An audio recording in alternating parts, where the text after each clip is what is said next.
Pas një periudhe të shkurtër larg partisë, Ramiz Ladrovci rikthehet në PDK.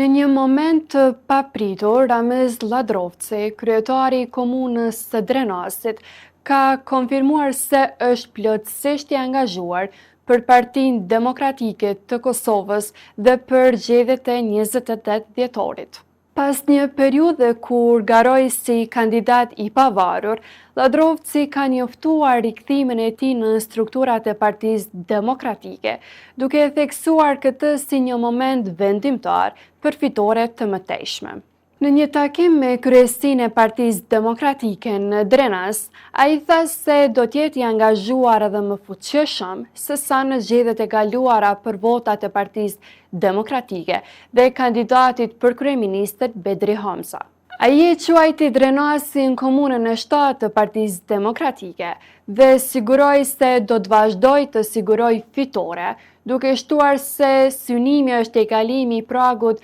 prej 20.000 votash. Pavarësisht se Ladrovci nuk u nominua nga kryesia e Partisë Demokratike për një mandat tjetër si kryetar, ai ka treguar se është një lider me ndikim të madh dhe i gatshëm të vazhdojë të luajë një rol të rëndësishëm në partinë